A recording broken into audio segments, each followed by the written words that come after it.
کس کے حکم سے یہاں چھوڑے جا رہے ہو؟ سیدنا ابراہیم علیہ السلام خاموش ہو گئے۔ سیدہ ہاجرہ نے سوال کیا، کیا اللہ کے حکم سے چھوڑے جا رہے ہو؟ اور ابراہیم علیہ السلام نے سر ہلا دیا۔ تو سیدہ ہاجرہ نے جواب دیا، لا یضیعن اللہ ابدا، اللہ تعالیٰ ہمیں کبھی ضائع نہیں کرے گا۔ رنگ ہے اخلاص کا، رنگ ہے اعتماد کا۔ دیکھیے تو صحیح، یہ ظاہری رنگ نہیں ہے، کتنا گہرا اثر ہے اس رنگ کا۔ دودھ پیتے بچے کے ساتھ تن تنہا اس وادی میں رہتے ہوئے سیدہ ہاجرہ نے کسی قسم کی گھبراہٹ کا مظاہرہ نہیں کیا۔ اس دور میں ٹیکنالوجی تو تھی نہیں، رابطے کرنے ممکن نہیں تھے، ارد گرد چرند پرند حیوانات میں سے کوئی چیز ایسی نہیں تھی جس کی آواز ہی سنائی دے جائے، اور تن تنہا ایک ان کی ذات اور ایک ان کا بچہ، وہ مشک جس میں تھوڑا سا پانی تھا اور وہ پوٹلی جس میں کچھ کھجوریں تھیں جلدی ختم ہو گئے۔ سیدہ ہاجرہ نے پانی کی تلاش میں کس طرح سے چکر کاٹے صفا اور مروہ کے درمیان۔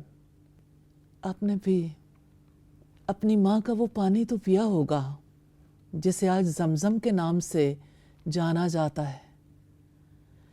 یہ اخلاص کا پانی ہے۔ اخلاص کا پھل کتنا بڑا ہے۔ اخلاص کا پھل صدیاں گزر جانے کے بعد بھی، اتنا طویل دور گزر گیا، اس کی برکت آج بھی سبھی تک پہنچ رہی ہے۔ اللہ تعالیٰ کتنا کریم ہے، وہ کتنا قدردان ہے، وہ کیسے اخلاص والوں کی قدر کرتا ہے۔ تاریخ انسانی میں ہم دیکھتے ہیں اللہ رب العزت نے اپنے پیغمبروں کے بارے میں بتایا، اِنَّا أَخْلَصْنَاهُمْ بِخَالِصَةٍ ذِكْرَ الدَّارِ، بے شک ہم نے ان کو ایک خاص چیز کے ساتھ خالص کر لیا تھا، وہ آخرت کے گھر کی یاد تھی۔ اب جہاں جہاں اخلاص دیکھتے ہیں، دیکھنا چاہتے ہیں، تو آخرت کے گھر کی یاد کو دیکھ لیجئے۔ یہی یاد ہے جو انسان کو خالص کرتی ہے، اپنے رب کے پاس لوٹ جانے کا یقین انسان کو خالص کرتا ہی چلا جاتا ہے۔ اور اگر ہم نبی صلی اللہ علیہ وسلم کے صحابہ کو دیکھنا چاہیں اس میدان میں، تو مکہ کے صحرا کا ایک اور واقعہ آپ کے سامنے رکھنا چاہتی ہوں۔ وہ آوازیں، وہ خوبصورت نغمہ جو اس دور میں تو لوگوں نے سنا، جن لوگوں نے مذاق اڑایا، جنہوں نے تفریح طبع کے لیے سب کچھ کیا، لیکن وہی نغمہ فرشتوں نے کیسے سنا ہوگا، رب تک وہ آواز کیسے پہنچی ہوگی۔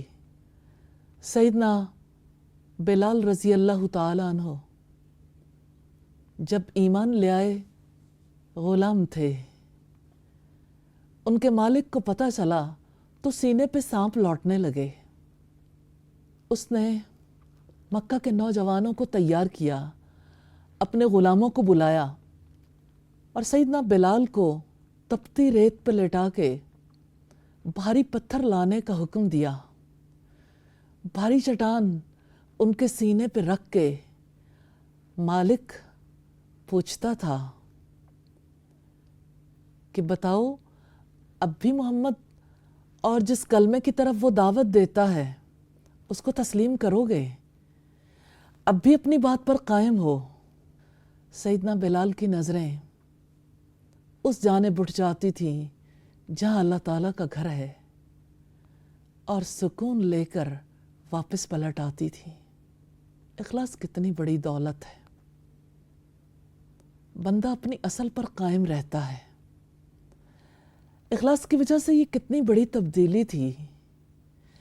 ایک غلام کو اخلاص کی وجہ سے کتنا بڑا یقین ملتا ہے، جس کی زندگی کسی کے قبضے میں ہے لیکن اس کا یقین کسی کے قبضے میں نہیں ہے۔ اس کو رب نے ایسی دولت دی ہے، عقل کی دولت، جس سے اس نے اپنے مولا کو پہچان لیا اور جس کی وجہ سے ارد گرد کے سب افراد کو بھی پتہ چل گیا کہ غلام تو امیہ کا ہے لیکن وفاداری اس کی آسمان والے کے ساتھ ہے۔ آسمان والے کے ساتھ جو بھی وفادار ہو جاتا ہے وہ اس کی کیسی قدر کرتا ہے۔ میں وہ واقعہ بھی آپ کے سامنے رکھنا چاہتی ہوں۔ جب نبی صلی اللہ علیہ وسلم معراج کے لیے تشریف لے گئے، اس موقع پر آپ نے جنت میں اپنے آگے آگے حضرت بلال کے قدموں کی چاپ سنی تھی۔ پھر آپ نے حضرت بلال سے پوچھا کہ آپ کیا ایسا عمل کرتے ہو؟ تو حضرت بلال نے جواب دیا